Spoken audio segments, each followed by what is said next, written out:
What a difference a, a shift makes, like say when Jupiter goes into from Pisces into Aries, and then Mars finally starts going forward, and then Venus gets through her Pluto issues, and then, well, we have Mercury going now through its retrograde shadow, and it's going to conjunct Pluto this weekend. By Friday, we'll be experiencing the Mercury conjunct Pluto, which is it's very much a test for people's psyches all around. Hard to tell how it will manifest for each individual, but for the whole population, it's going to be like a time of revelation, and just it's very introspective. Really, it's a time. It's the truth time. Really, basically, truth time for the intellect of humanity. Things are going to push through as far as how that, because it's in Capricorn, we have a very disciplined sign who is always is working to reach a goal, and it represents, it's Saturnian, so it's not easy. It's actually the discipline that's going to, we're going to poke through it, though. See, it's the kind of thing where, I can really relate it to how it's with many things that you're trying to learn, and then you keep going through the hard part of it and trudging, but then all of a sudden you bust through how hard it felt, and now it's just bliss. You feel how that you have gotten in shape with it, you've done it enough, and now you realize this is, um, you're just gliding. You're gliding. See, I experienced this in my this half of my life here, before, even physically. It was just a task. It was a drag. But something, I mean, you do it enough, and you just, it's like, you can make it hard on yourself or just do it, I guess. But no, really, my body is different than, and it's weird. It's like, well, why couldn't I could feel like this before when I was in my 20s and 30s, but now something is different. I don't know. I think it's just I'm being wiser, and I'm using leverage more. I'm doing and I do yoga now. I don't know. There's just, I'm not the same person. That's all. So anyway, I was trying to talk about, yeah, how different it is now, for me, for sure.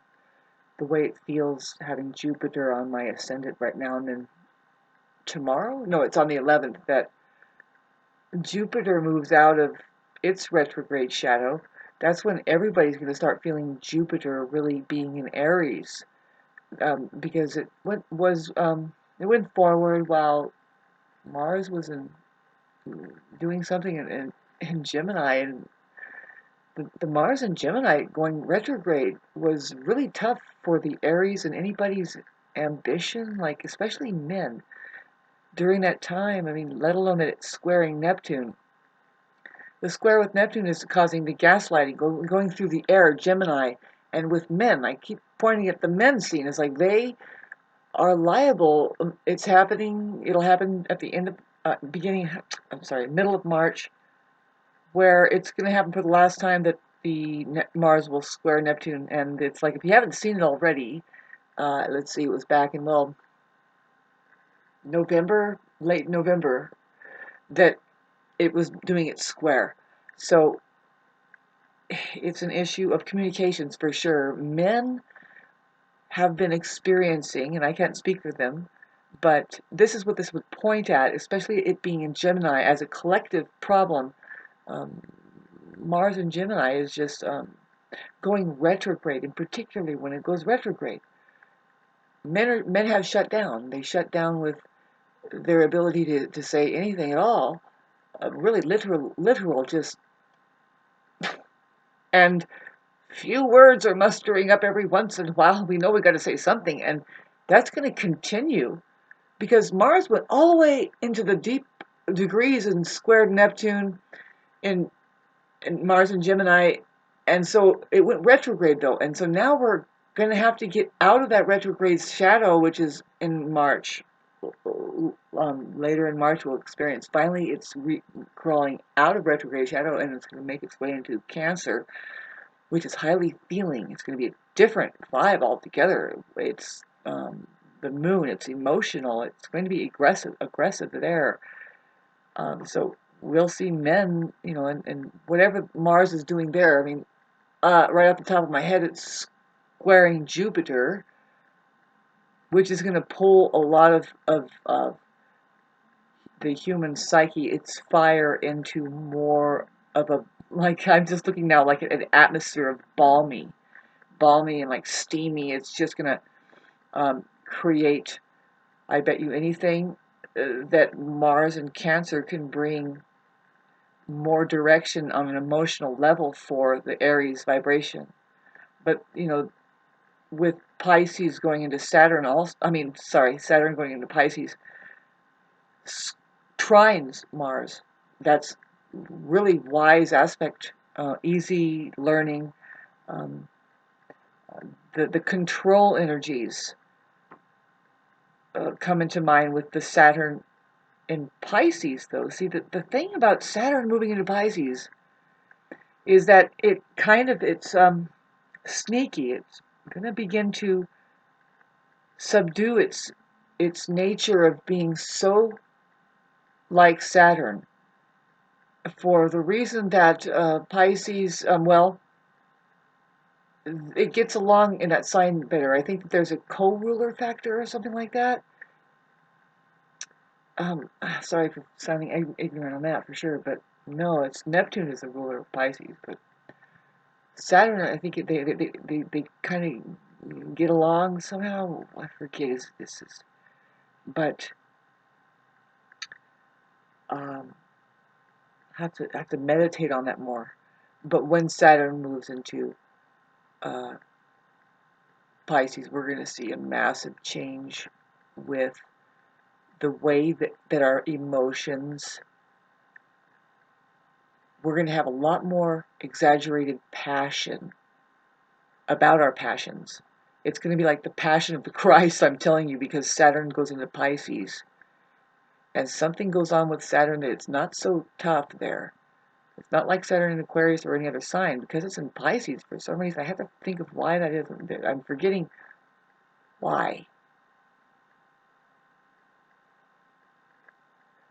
Because I've known the Saturn and Pisces people,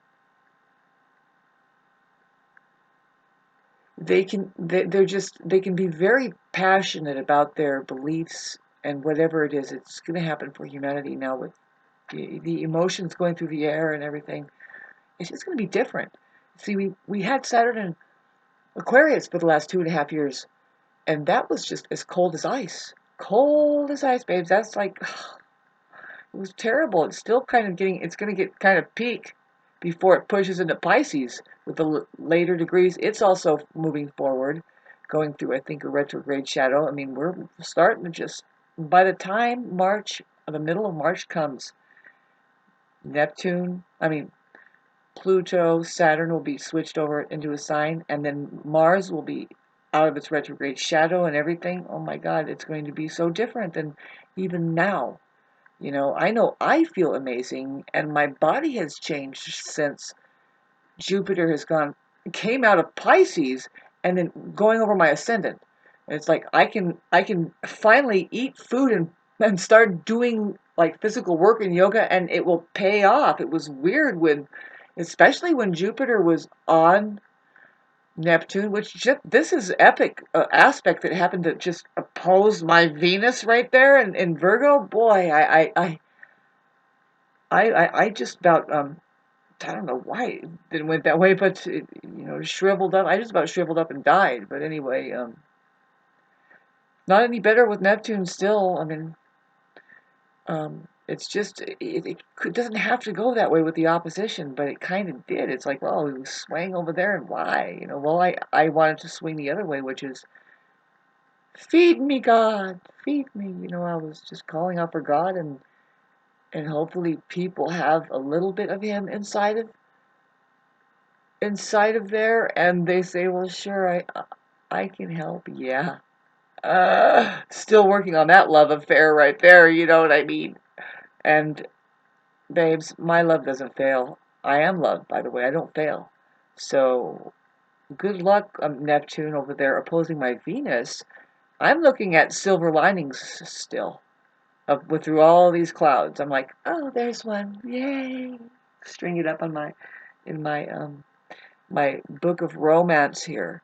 But yes, talking about Pisces, a hopeless, I mean, not hopeless, helpless, whatever, romantic. That's what's going to come on with the Saturn in Pisces coming up. Big change from Saturn in Aquarius being cold as hell.